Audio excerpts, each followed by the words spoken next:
Go Yep. ahead. Hey, it's Sakib. Hi, Chris. Satya, how are you? I'm doing well. Hi, it's nice to meet you. You mentioned earlier that a big part of like working in and preparing to work in space involves being in quarantine. How do you mentally prepare yourself to withstand a situation for such like a long amount of time in terms of like being productive and entertaining yourself and managing like socialization or the lack thereof?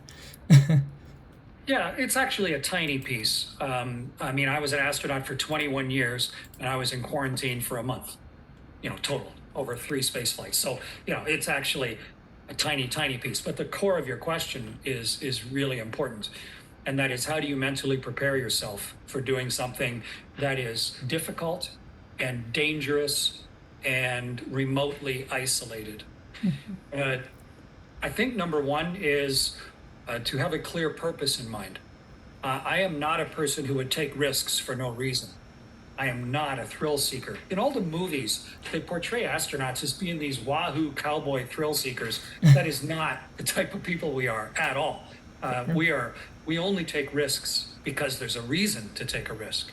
Like I would never bungee jump. What's the point of bungee jumping? And people die bungee jumping every week, and why would I do that? And I'm not even tying the knots. And how many bungee jumps have been made? And what's the regulatory authority that's actually making sure that this particular bungee jumping outfit isn't going to try and kill me? And it serves no purpose. So I don't mind if somebody else bungee jumps, but I wouldn't. Why would you?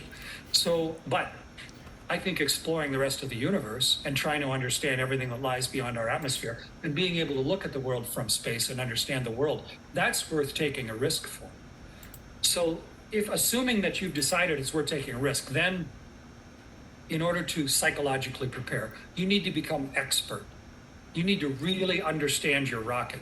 It's not just an unknown entity. We're not passengers on a spaceship, we're crew.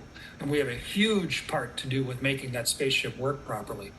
And once you've changed your role from being a spectator to being an active participant, you actually change designs of rockets. I helped design the Space Shuttle cockpit. I actually designed procedures for how we fly the Soyuz.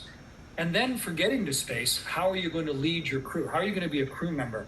And we study leadership and I lived at the bottom of the ocean in an isolated facility with a crew off the coast of Florida for weeks. I led crews on remote locations in Canada's north and in the Badlands of the Western United States, in deserts, in Arctic survival, all to practically develop leadership and management techniques. And all just with the intent of being ready for anything that might happen. And to me, that's the very essence of taking risk. What is the purpose? How much time do I have until the risk arrives? And how can I get myself ready so that when the risk happens, I'm as competent and ready as I can possibly be? And that's how we do it, whether it's technical or psychological. And that's how we make spaceflight look easy. It just takes a lifetime of work.